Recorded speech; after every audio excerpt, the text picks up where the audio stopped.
নেশা মুক্তি কেন্দ্রের কর্ণধারকে শিলনোড়া দিয়ে থেতলে খুনের অভিযোগ উঠল। এরপরই কিন্তু পলাতক নেশা মুক্তি কেন্দ্রের দুই আবাসিক। শুক্রবার এমনই চাঞ্চল্যকর ঘটনা ঘটেছে হুগলির উত্তরপাড়া থানা এলাকায়, যেটি সূত্রের খবর অনুযায়ী জানা যাচ্ছে অভিযুক্ত আবাসিকরা পুজোর আগে বাড়ি যেতে চেয়েছিলেন, কিন্তু তাদের ছাড়তে নারাজ ছিল সেই নেশা মুক্তি কেন্দ্রের কর্ণধার মদন।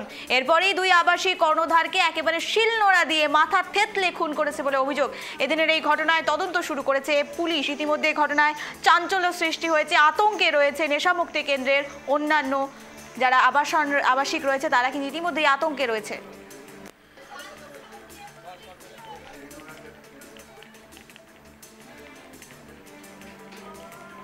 এই মুহূর্তে আমাদের সঙ্গে টেলিফোন লাইনে রয়েছে প্রতিনিধি অমল, তার থেকে আরো বিস্তারিত জানবো। অমল, যেটি জানা যাচ্ছে নেশা মুক্তি কেন্দ্রের কর্ণধারকে একেবারে থেতলে খুন করেছে, এই বিষয়ে আর কি জানা যাচ্ছে? যারা দুই অভিযুক্ত রয়েছে তাদের কি পকড়াও করা গেছে?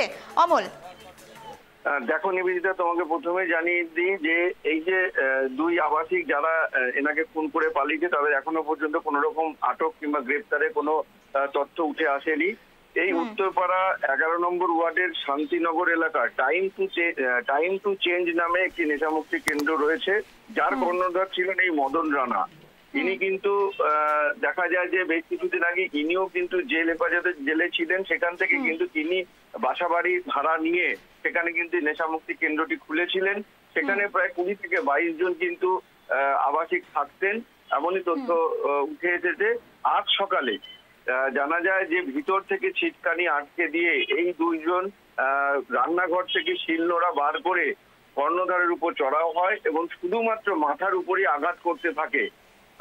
যখন সে মূর্ছিত হয়ে পড়ে তখন তারা সেখান থেকে পালিয়ে যায়। এই আতঙ্ক ছড়ানোর সাথে সাথে যারা বাকি আবাসিকরা ছিল তারাও কিন্তু সেখান থেকে পালিয়ে ট্রেন ধরে যে যার গন্তব্যস্থলে চলে যায়। সেই খবর যখনই তার পরিবারে যায়, সেই পরিবারে তার দিদি ও মা ছুটে আসেন, এসে দেখেন যে ভাই ওখানে পড়ে কাতরাচ্ছেন। তাকে উত্তরপাড়া স্টেট জেনারেল হাসপাতালে নিয়ে গেলে কর্তব্যরত চিকিৎসকরা তাকে মৃত বলে ঘোষণা করে।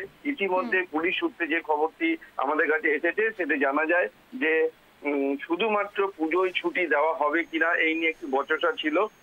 কর্ণধার বলেছিলেন পুজোতে কোনো রকম ছুটিতে আবাসিকদের পাঠানো হবে না। এই নিয়েই কিন্তু বিবাদ সূত্র মারফত খবর।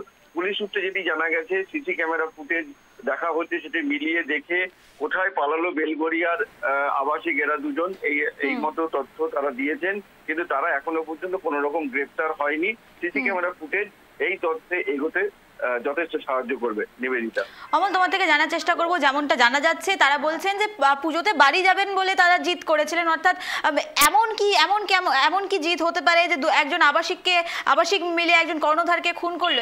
এর পেছনে কি কোনো আরো গভীর রহস্য রয়েছে, কিছু জানা যাচ্ছে অমল?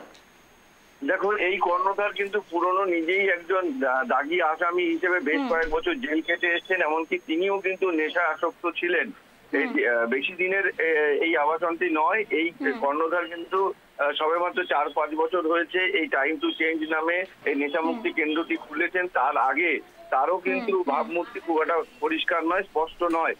শুধুমাত্র পুজোর ছুটি সংক্রান্ত বিবাদ কিনা এর সমস্ত তথ্য উঠে আসবে কিন্তু পুলিশ রিপোর্ট থেকে। এখনো পর্যন্ত পুলিশ কিন্তু নির্বাচন কোন রকম মুখ খুলতে নারাজ তারা। বেশ, ধন্যবাদ অমল আমাদের সঙ্গে থাকার জন্য। যে বিষয়ের দিকে নজর রাখছিলাম, নেশা মুক্তি কেন্দ্রের কর্ণধারকে শিলনোড়া দিয়ে থেতলে খুনের অভিযোগ উঠল দুই আবাসিকের বিরুদ্ধে। সেই নেশা মুক্তি কেন্দ্রে দুই আবাসিক ছিলেন, আরো বেশ কিছু আবাসিক ছিলেন, তবে দুজন তারা জিদ করেছিলেন, তারা আর্জি জানিয়েছিলেন যে পুজোর আগে বাড়ি ফিরে যাবেন, কিন্তু কর্ণধারের পক্ষ থেকে সেই বিষয়টি কর্ণপাত করা হয়নি। এরপরেই কিন্তু এই ঘটনা, এতেই কিন্তু ইতিমধ্যেই চাঞ্চল্য ছড়িয়েছে গোটা এলাকায়। ছেলে ও গেল, গিয়ে দরজা ঠকঠক করলো, মানে আমিও উঠবো বললো তাড়াতাড়ি চল, তোর ভাইকে সেন্টারের ছেলেরা মিলে খুব মার মেরেছে, মুখটা চেনা যাচ্ছে না। আমি কোনো রকম স্যার মুখে জলটা দিয়ে চুড়িদার পরে চলে এসেছি। আমি আসাতে আমার ভাই নিঃশ্বাস নিচ্ছিল, নাক ডাকছিল, কষ্ট হচ্ছে, ওর রক্তে রক্ত রক্তে ভর্তি, বালিশ টালিশ সব ভিজে গেছে, কিন্তু কোনো কথা বলতে পারছে না আমার ভাই। একখানা পাটা, শিল নোড়া, ওগুলো সব দিয়ে মেরেছে, এখানে ফাটিয়ে দিয়েছে, এখানে ফাটিয়ে দিয়েছে, শুধু মাথাটা আর মুখটা, দেহতে কিচ্ছু হয়নি, সব শরীর ভালো, শুধু এই মুখটা চেনা যাচ্ছে না স্যার, এমন ভাবে মেরেছে। আমার ভাই তো ভারী শরীর, এই ফুলে গেছে মুখটা, রক্ত রে রক্ত রে। আর এইটা আমরা রাজবাড়ি নিয়ে গেলাম স্যার, আমি ভাইকে সমানে, ভাই ভাই এ ভাই ভাই ভাই তো আওয়াজ ছাড়াই নেই, কোনো কথাই বলেনি। ডাক্তার দেখে বললো আর একটু আগে আনতে পারলেন না।